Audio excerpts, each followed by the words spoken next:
Hello guys, welcome to the channel. Today I was able to find an integral that looked fun, so let's just dive straight into it. Cool, so here's the problem, and I'm just going to pause for a moment for anyone who wants to try the integral. Cool, so let's dive straight into it. So I think the first thing to recognize is that there's a lot going on. We have logs and powers and logs and powers and all of that. But it looks like there's definitely needs to be some simplifying or rearranging to do.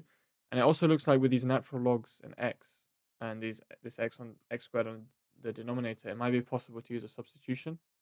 So I feel like there's going to be a mix of simplifying, rearranging, and substituting. Cool. So the first thing I thought to do was just to try and simplify things. So I just took advantage of the fact that when you have a power inside of a log, it's the same as multiplying uh, by that power, multiplying as a coefficient to that log.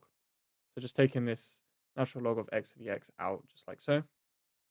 And then I did that again with the x here, because that's a power, so I can take it out and make it the coefficient. So x, ln x, ln x.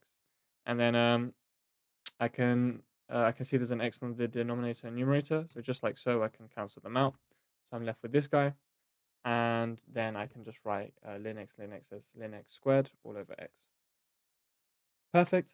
And from here, I feel like now I have natural logs of x, and I have this x on the denominator, which is really handy and really symbolizes that there'll be a substitution. So a good substitution would be u equals ln x, and whenever there's a new variable, I'll chuck a box around it, um, so that we remember it.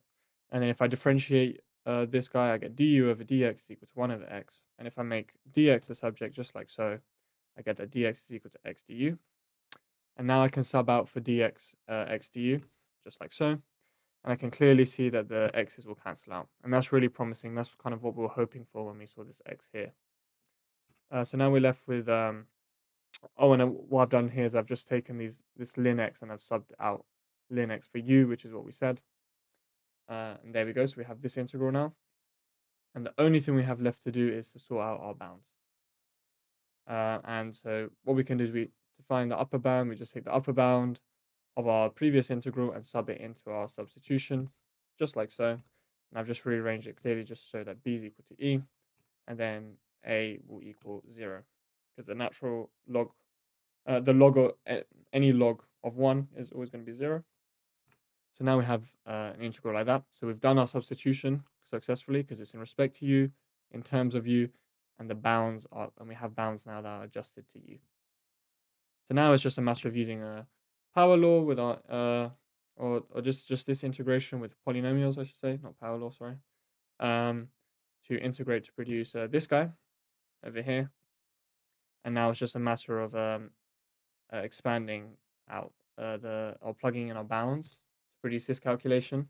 And we can see that 0 cubed over 3 is just going to be 0. So that just leaves us with e cubed over 3. And that is our final answer.